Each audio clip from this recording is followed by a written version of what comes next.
or a John Wall. Why is Jack fouling John Wall? I don't know. We don't need someone like that. But, maybe a guy like Marcus Smart, Alfred Payton, one of those kinds of guys. A young, energy guy who, knows their way around a basketball court.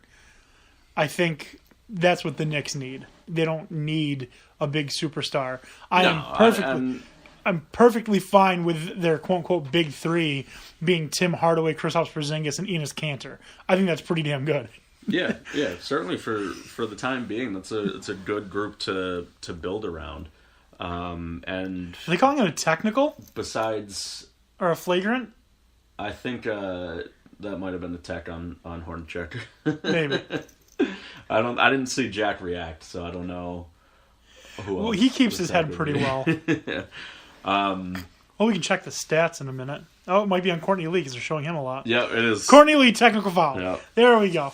But yeah, it's a team that still needs a lot of work, but it's looking like it could be a diamond in the rough, and it could be really competitive.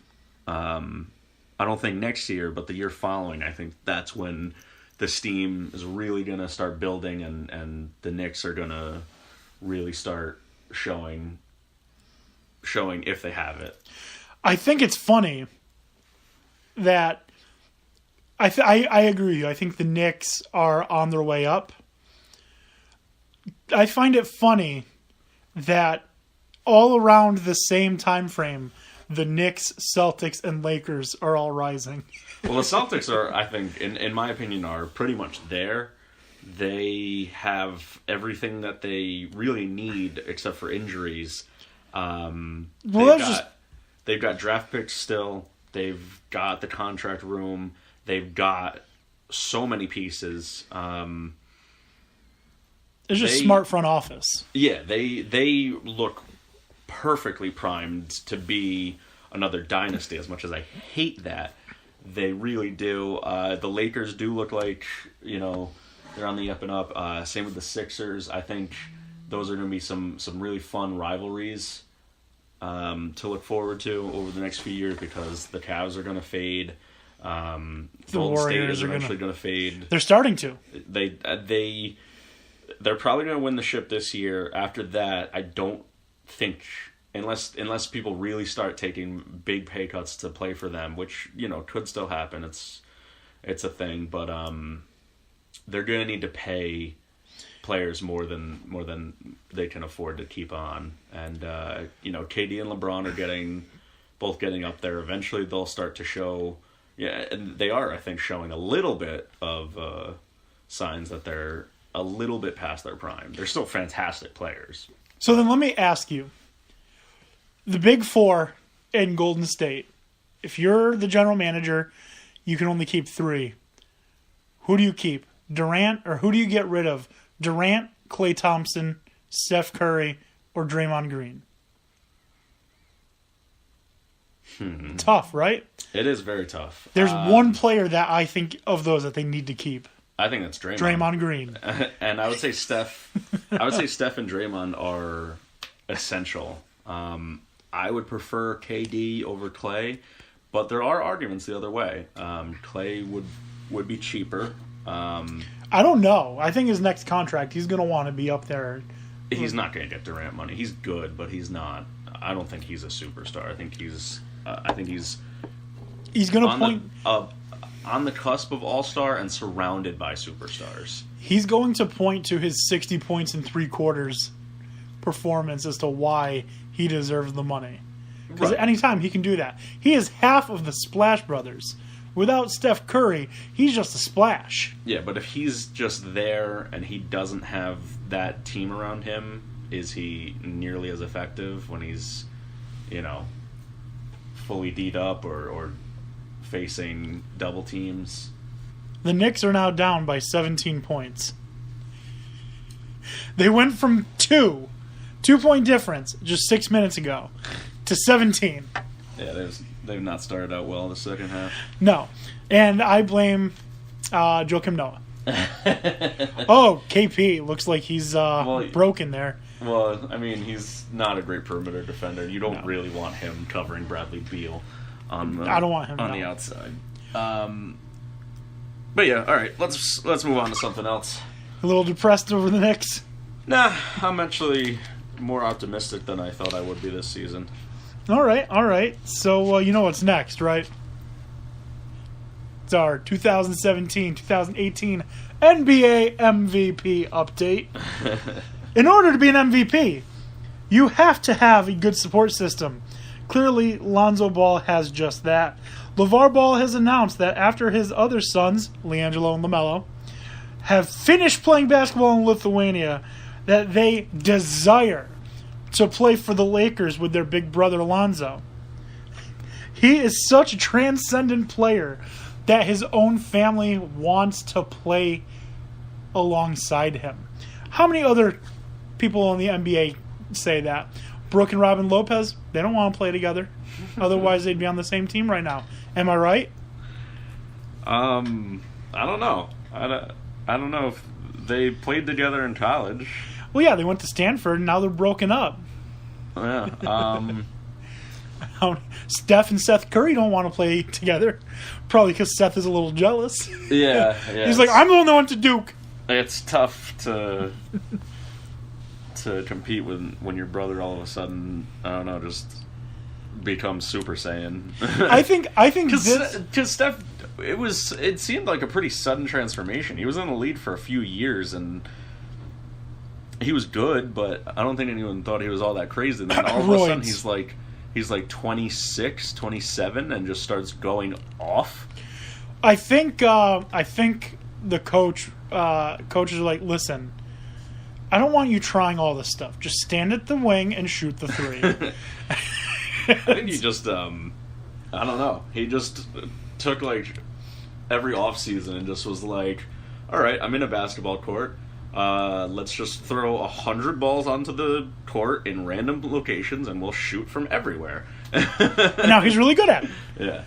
But I think the Currys are the perfect example of why I pay absolutely no attention to ratings coming out of high school. Steph Curry went to Davidson. Seth Curry went to Duke. Do you know where Seth Curry's playing right now? Seth Curry is on. I don't remember. I think it's the Mavericks. Yeah, it is. Do you see the point that I was making? Yeah. The one that went to Duke, no one cares about. The one that went to Davidson is the one lighting up the league. Mm-hmm. So, anyways, that is your 2017-2018 NBA MVP. So, we had some good NFL action this week, and some not so good NFL action this week. Yeah. Cowboys already eliminated from the playoffs. Put up uninspired, I guess is the best word that I would say, effort. However, the Eagles were even more uninspired as the Cowboys won 6-0. Yeah, something tells me that the Eagles didn't really mind too much losing that one, considering they don't have to face the Vikings now, right? Isn't it Saints Vikings? Well, assuming they win their next game. Oh, yeah, because the Vikings and the Eagles both have the bye, right? I think so. Yeah. So then it would be. I don't know. They already. I'm sorry. For some reason, I thought they. Yeah, they secured the bye, so yeah, they didn't care. Yeah. And. If it's them and the Vikings, who gets home field advantage? I think the Eagles locked that up. They're both 13-3. Did they play each other this season? Yes, and I think the Eagles won. Oh, yeah. Well, they did early in the season, right? Yeah. Yeah. Okay. So, yeah, then they didn't care because they knew that they pretty much had number one seed. Yeah. Eagles put up a goose egg. I think it's the first time the Cowboys have blanked the Eagles since the 90s. Well, I mean, was it your starters versus their backups? In fact, it was. Browns Yes. 0-16. Yes. They are getting a parade. Yes. For 0-16, and if I was in Cleveland, I would so attend. God love Browns fans, man, because the NFL and the ownership of your team and the management all hate you. Did you hear the point and the idea of the parade? They're going to march around in a giant zero. Oh, I love it. I want the Browns to declare themselves national champions. Oh, man. We're going to move on now. Lions put up an inspired effort, 35. Packers did not, 11. Again. Did the Lions, does that mean they get the wild card? No. No, they lost, yeah. Nope, the NFC South got three teams. Yeah, the NFC South is ridiculous. Yeah, that's always frustrating, having a winning season and still not making playoffs. The Cowboys. Yes. Colts with a win. 22-13 over the Texans. Yeah, that was a turd race if I've ever seen one. Pretty close to it. The Vikings 23, the Bears 10. Bears couldn't beat Vikings backups. Nope. You want to just skip over the next game? Jets Patriots. Yes. Yeah, that was what I expected. Not me. Remember, I said the one win the Jets are going to have was this game. If they have McCown, it could have easily happened. But Bryce Petty is not very good, and he did not play well. And then we didn't even see Hackenberg, which just tells you what the coaches think of Hackenberg. So the Jets are getting a quarterback this offseason, one way or another. Either Kirk Cousins or in the draft. I think it's set. I think Cousins going to Jacksonville. I think he is going to Jacksonville, and I think he's going to. Can they afford him? What's their cap situation? Are they good? They can get rid of Blake Bortles, who's making a good amount of money. That's true. Yeah, if the Jaguars decide to give up on Bortles, then I could absolutely see Kirk signing there. I also heard a rumor. Depends if he wants to get paid, because the Jets can pay him, and they're not the Browns. They have the third most cap room this offseason. I think Kirk Cousins wants to win. I think he had said that's more important to him. The stability of a long-term contract and winning are more important to him than money. Right. So I think, I mean, if the Jaguars do decide to go for him, I think then they are the top team. If it depends. If not, then I'd say it would be between the Broncos, the Cardinals, and the Jets. It really depends. Because if someone better is available, or someone high profile is available, who says the Vikings don't say bye-bye to all three quarterbacks and go for Andrew Luck or Kirk Cousins? True. Yeah, it's gonna be a crazy offseason. But I know one way or the other, they're either gonna draft one or get someone. So I mean, Eli Manning's available, I'm sure. That'd be hilarious. Imagine he went over to the Jets and then won a Super Bowl. Speaking of Eli Manning, the Giants kill their draft position, winning 18-10. Yeah, who'd they play? The Redskins. Oh, yeah, I'm pretty sure Kirk mailed this one in.